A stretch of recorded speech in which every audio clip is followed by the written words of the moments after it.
These books have made me over $600,000 online. And these books will help anyone, no matter where you are in life, make more money. Because just over 1 year ago, I was stuck in a 9-to-5, making around £2,000 a month. But once I understood these 5 lessons from the 5 books I'm going to show you today, everything changed. Now I run a lead gen agency that turned over $100,000 at my highest point, and we're consistently generating around $70,000 to $80,000 a month. Now I hate to break it to you, but if you can't sit here and concentrate on these 5 lessons that I'm going to teach you from the books that allowed me to hit my first $100,000 month, then I don't think there's any hope for you at all. So let's get straight into this. And lesson number 1 from the first book that I actually read about self-development is that everyone is in the people's business. Now this one actually took me a while to understand. It wasn't until I started actually running my agency that I figured out the importance of this lesson from the book, How to Win Friends and Influence People. But it's really summed up by saying you're not actually in the market of the industry you're in. For example, if you're in construction or real estate, you're not really just in the real estate or construction market, you're in the people's market every single time, right? I sell services online. I still need to understand people in order to sell them successfully. The same as construction, the same as real estate. At the end of the day, the end consumer is pretty much always a human. So if you can understand how humans interact, how to understand how to leverage humans' emotions to get them to buy, to get them to take action, then you're going to be in good stead as a business owner. And it's the same as when you're hiring your team or you're getting a VA to do some work for you. You need to understand what gets that person motivated to put in the work. So no matter what industry you're in, everyone's in the people business. And if you can understand people, learn how to speak with people, negotiate with people, learn from people, then you're going to be much better off as a business owner. I truly believe that my business actually grown at the rate it did at the beginning just because of my ability to develop relationships with people that I was on sales calls with, right? I didn't want to hard sell anyone, and that's partly because I didn't want to get rejected, but I wanted to build relationships, and I made that the aim of the call, to actually build a relationship with this person. Now I could constantly follow up. I knew enough information about them to follow up every couple of days, right? Just seeing where they're at, seeing where they're at. And that allowed me to close a lot of clients in the early days, because it wasn't like they were in some sort of sales funnel where, you know, they were speaking to a closer and they didn't have any relationship with me. I made sure that I was speaking with everyone one-on-one. I built a relationship with them. I built rapport. I said, look, I understand the problems you're facing. I understand you've been burnt before, but I tried to lean on the relationship that I built with the prospect to actually make the sale come to life. And it's honestly just small things that I learned from the book, How to Win Friends and Influence People, like actually listening to people, having genuine interest in what they say, and asking questions about them. All of those things made a huge impact on sales calls. I got to learn more about my prospect. I wasn't speaking about myself as much, right? People always love to speak about themselves. So if you give them an opportunity to do so, it makes everything so much easier. But nonetheless, that's all to say that, look, everyone's in the people business. And if you learn how to speak with people and deal with people successfully, your career in business will go a hell of a lot further. And lesson 2 sort of ties into that first one. And this one's actually from the book, Never Split the Difference. And this lesson is that you need to learn to actually speak properly with people, right? That sounds sort of basic, but you need to learn how to articulate yourself well and negotiate if you want to be successful in business. The book Never Split the Difference is all about Chris Voss, who was actually a professional negotiator. I think it was the FBI or CIA he was in.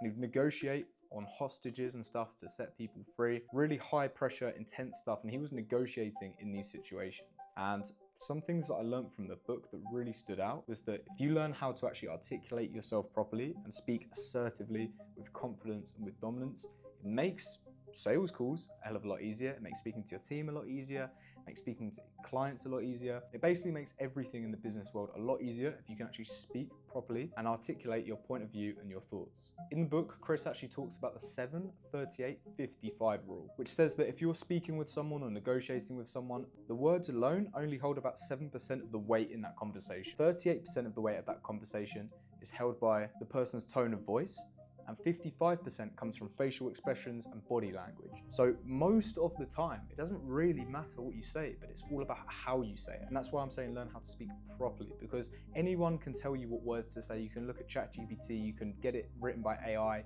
right? But nothing can actually replicate the way you articulate yourself, both with your facial expression, with your body language, the way you are as a person. And if you can practice that and become good at that, then it's going to make your whole world of business a lot easier. Sales calls will start flowing better. You'll be better at interviewing people when it comes to that stage. You'll be building better relationships, right? So it's a key skill If you can learn how to express yourself in the correct way and articulate your words, it makes everything in the business world a lot easier. Something that I recommend that you can try in your next either sales call or business interaction is just go in with a strong, assertive frame, right? Instead of slouching back, like I'm on this chair and leaning back and, slouching.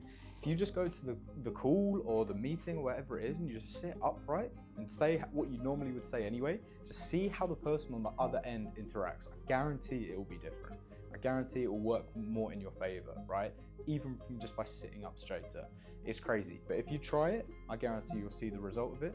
And if you use these common practices in business, it'll make business a lot easier and you'll make more money from it. So the third lesson is a really important one, and this comes from the book, The Psychology of Money.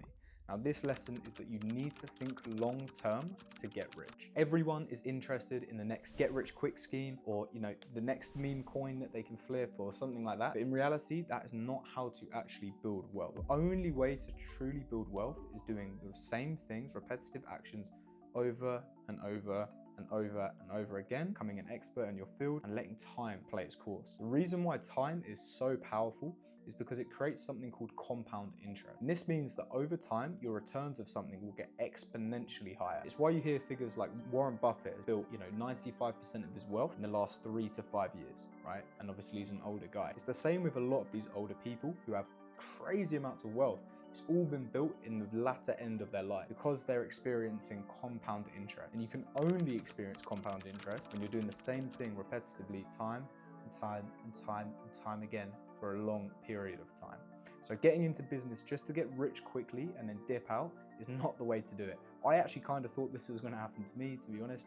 When I first got into business, I put in a few years, I'll make $1 million or whatever, and then I'll dip. But you soon realize £1 million is probably not enough to sustain your life at all. And you need to be in this game a long time. So that's a really important lesson that I learned. And it was really all around being patient with things. Because Warren Buffett actually said as well, obviously he was a trading expert. Now, he said the money that he actually made from all his trades was not made in the purchase of the asset, nor the sale of the asset. The money was made in the wait, right? The wait to see what the asset price does. If it fluctuates, if it goes up, if it goes down, being patient.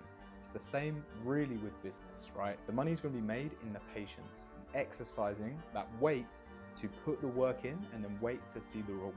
So it's just something you need to get used to, unfortunately.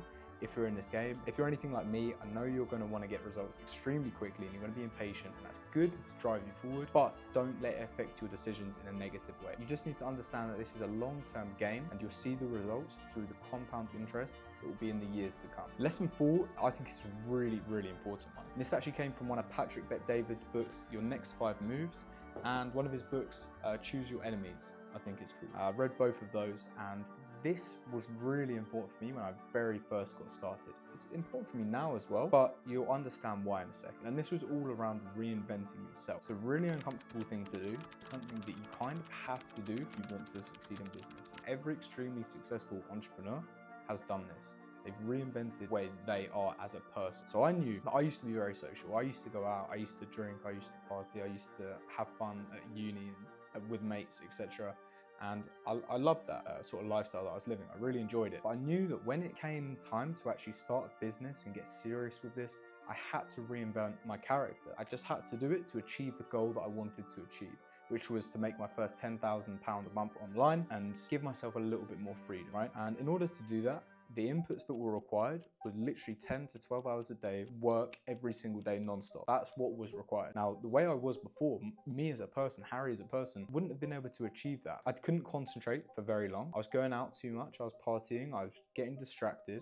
I was in bad habits. I wasn't overly healthy. And I knew that to achieve the goal that I wanted to achieve deep down, I had to reinvent myself as a person. Harry no longer was the guy that went out and drunk and partied. Harry was the guy that stayed in and done hours and hours and hours and hours of work. And I distilled that into my brain. And I lived like that for about 2 years. I'm only probably just maybe starting to come out of this phase. Now I still have it in me a lot, but I understand that now at this stage, I have to reinvent myself again. That's why I'm trying to get better at being on camera. That's why I'm trying to do other things like get better at hiring. I don't need to do all the work myself now, and that's hard. And that's why I'm trying to reinvent myself as we speak, which might be an interesting perspective for you watching. But it really comes down to, if you want to make money and you want to get rich, especially with online stuff, even if it's in-person business, you need to reinvent the way you are, because you would have already achieved your goals now if you were capable of achieving. The reason you haven't achieved them is because you as a person are not capable of achieving what you set out to achieve. You need to change yourself. And this obviously all stems from changing your actions, changing your behaviors, but it all starts from changing your belief around yourself and changing your identity, which is an uncomfortable thing, but if you can actually achieve it, then you can pretty much achieve any sort of goal that you want to. And that's something that Patrick David taught me extremely well in this book, and it was changing who you actually are as a person to achieve your goals. And I think that's really powerful and important lesson. So that's lesson number 4. And lesson number 5 is that you don't need to even work hard to get rich. Sounds crazy, especially after what I just said where I reinvented myself. But all of the truly rich people hire and outsource their work to get rich. They don't actually do it themselves. I learned that from this book, Traction, right? And it talks about how you need to build an EOS, which is an entrepreneur operating system for your business, right? Or for your side hustle if you want to make more money. Because the reality is pure grit and determination, hard work alone will not get you to really, really high heights. It's worked well for me, my life, I'm a hard worker, but at this point, it's diminishing returns. You can only get to a certain level and your ceiling is pretty low. In order to break through that, you need to have the right systems in place, the right people in place to actually elevate, right? The top dogs, Elon Musk doesn't work on the computer day to day. Maybe he does with a few things here and there. He has a team of thousands of people. Same with Jeff Bezos, same with Bill Gates, right? They've got tons of people that will do the work for them. And that's a lesson that you have to ultimately learn, is that it might be an ego thing where you think you can carry your company and do all of the work. And I definitely probably still have that to this day.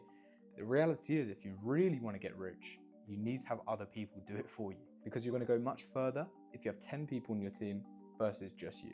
And that's just the reality and the truth of it. So understanding things like creating your EOS or your entrepreneur operating system, such as this book, that's what it taught me, is really, really powerful. Because if you have a system that's self-sustaining and you're not involved in it, you're going to achieve a lot more, obviously, financial success. You can focus on other things. You can have balance back in your life.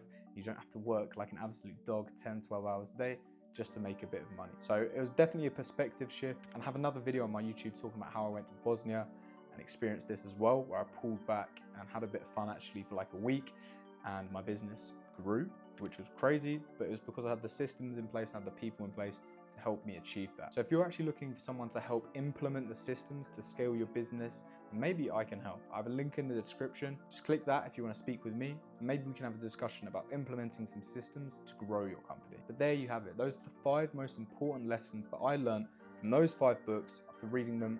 Took me to $100,000 in 1 month. Now, with all that being said, obviously you're not going to magically become successful after reading these books. You need to have the correct systems in place to get sales and sign clients. So if you're someone that wants to grow their business and not just get stuck at a few clients, I have a case study video that you can watch of how we helped one of our clients, Preston, generate $55,000 worth of cash in just 90 days. Also, make sure to subscribe as I post weekly videos on how I've scaled my agency to $100,000. Hopefully, I'll see you all on the next one. Take care.